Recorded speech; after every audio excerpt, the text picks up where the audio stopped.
হিন্দল ভাঙি ওলাই আহি আমাক যি আশীৰ্বাদ কৰিলে তাৰ বাবে মই আপোনালোকক ধন্যবাদ জনাইছো। 9 এপ্ৰিলত ইলেকশ্যন আছে, সকলোৱে যাতে পদুম ফুলৰ ছবিত ভোট দিয়ে আৰু ৰঞ্জিত দাসক বিজয়ী কৰে। কৰিবনে নকৰিব? বিজেপিক জিকাবনে নিজিকাব? পাক্কা জিকাব? মোৰ লগত কব ভাৰত মাতা কি, ভাৰত মাতা কি, নৰেন্দ্ৰ মোদী, নৰেন্দ্ৰ মোদী, ৰঞ্জিত দাস, ৰঞ্জিত দাস। মই 3টা কথা কৈ যাম। যোৱাবাৰ আমি 1 লাখ চৰকাৰী চাকৰি দিম বুলি কৈছিলো।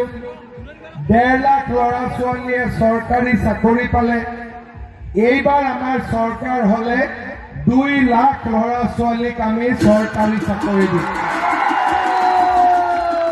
আৰু 1 পইচাও দিব নালাগে। কংগ্ৰেছৰ দিনত চাকৰিৰ কাৰণে কোটি কোটি টকা দিব লাগিছিলে, বিজেপিৰ দিনত চাকৰিৰ কাৰণে 1 টকাও দিব নালাগে, হয়নে নহয়? এইবাৰ আমি মহিলাসকলক উদ্যমিতা আঁচনিত 10,000 টকা দিছিলো। অহাবাৰ আমি মহিলাসকলক 25,000 টকাকৈ আমি দিম।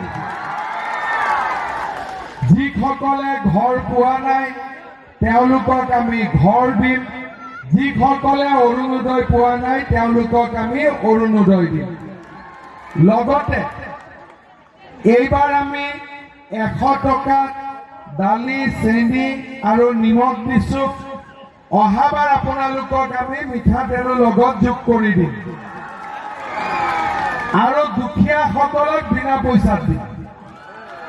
লগতে দেউতাক মাকে ল'ৰা ছোৱালীক পঢ়াব লাগে। এতিয়া আপোনালোকক মই এটাই কথা কৈছো, স্কুলৰ পৰা ইউনিভাৰ্চিটিলৈকে ল'ৰা ছোৱালীক পঢ়োৱাৰ দায়িত্ব আমাৰ হ'ব। আপোনালোকে একো কৰিব নালাগে। নিযুত মইনা, নিযুত বাবু টকা আমি বঢ়াই থাকিম যাতে দেউতাক মাকে 1 পইচাও খৰচ কৰিব নালাগে। ভাল হ'বনে বেয়া হ'ব? বিজেপিক ভোট দিবনে নিদিব? সকলোৱে দিব।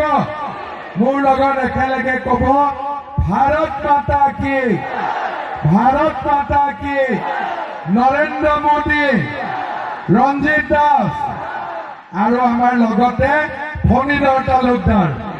বহুত বহুত ধন্যবাদ। জয় হিন্দ, বন্দে মাতৰম।